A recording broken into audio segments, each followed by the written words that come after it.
네, 여러분 반갑습니다. 저는 국민의힘 환경노동위원회 소속 김소희입니다. 제가 이 토론회 준비를 작년에 했었는데요. 이제 뭐 여러 가지 문제상 올해 이제 다시 시작을 했는데, 제가 작년 국감 때 이 이슈를 했었습니다. 근데 제가 그 국감 때 이 이슈를 했었던 이유는, 제 주변에 이제 뭐 일반 직장에 다니는 선배, 후배, 중간 관리자 분들한테 지금 직장에서 가장 큰 문제가 뭐냐라고 한 가지만 꼽아달라 했을 때 직장 내 괴롭힘을 얘기하더라고요. 그래서 그러면 내가 고용노동부 관할 상임위니 이 문제를 좀 들춰봐야겠다라는 생각을 하고 국감 때 이 문제를 좀 살펴봤습니다.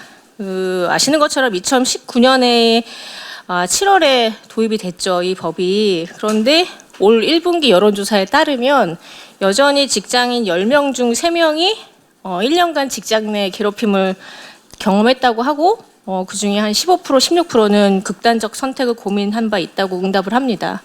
그리고 그 노사 모두에게 이러한 직장 내 괴롭힘으로 인한 손실 비용이 약 4조 원에 이른다고 그렇게 얘기가 되고 있는데, 그럼 법이 있는데도 왜 이런 문제가 계속 되느냐 보니까 지속성이든 반복성이든 이렇게 법적 정의가 모호하다라는 그런 의견을 주신 분들도 계시고, 실제로 이런 신고 건수가 많아서 고용노동부 하에 있는 노동위원회에서도 근로감독관들이 이 사건을 처리하는데도 너무 어렵다고 그런 하소연들도 굉장히 많이 하고 있는 상황인데, 그런데 이런 건수들의 3분의 2가 결국은 법 위반이 없음, 이런 사건이 또 있고요. 그래서 그렇다 보니 또 중간 관리자들을 이제 상사 괴롭힘법, 일명 직장 내 괴롭힘이 상사 괴롭힘법 아니냐, 이런 우스갯소리까지 나오는 그런 상황입니다.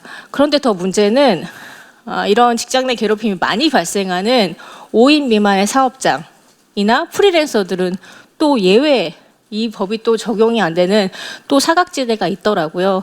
그래서 여러 가지 문제들이 좀 있어서, 그러면 이 문제를 좀 더 찬찬히 좀 살펴봐야겠다. 그래서 한 번으로는 좀 어려울 것 같아서 여러 이해관계자들의 이해를 돕고자 제가 3차에 걸쳐서 이 시리즈 세미나를 준비를 했습니다. 지금 직장이 굉장히 행복한 곳이어야 되는데, 직장 내 괴롭힘 때문에 직장에 출근하기 싫다라고 하는 정말 평범한 많은 직장인들의 목소리를 좀 귀담아 들으면서, 제가 이 제도 개선은 이제 오늘은 노사 간의 토론, 그리고 이제 두 번째는 근로자와 사용자 간의 토론, 그리고 전문가 토론, 이렇게 이어서 3차에 걸쳐서 한 후에 법적으로 제도 개선이 필요하면 고용노동부랑 협력을 해서 따로 이제 제정도 좀 해보려고 합니다. 여러 가지 다양한 오픈해놓고 이 의견 수렴을 한 후에 개선을 좀 하는 방향으로 그렇게 가보려고 합니다. 그래서 오늘 이 자리는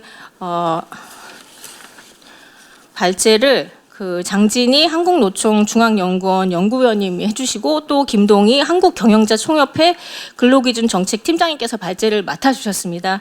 그래서 이제 노측과 사측을 대표해서 의견을 또 듣고, 또 토론을 김승현 노무법인 시선의 노무사님, 조상욱 법무법인 율촌의 변호사님, 이준희 광운대 법학부 교수님, 그리고 박종환 고용노동부 근로기준 정책과장님께서도 토론을 해주실 예정입니다.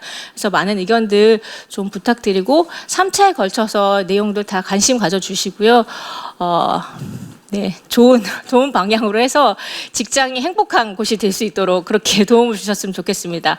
그리고 바쁘신 와중에 또 이 자리에 함께해 주신 권영세 비대위원장님과 권성동 원내대표님, 그리고 의원님 여러분께 진심으로 감사드립니다. 네, 대단히 감사합니다.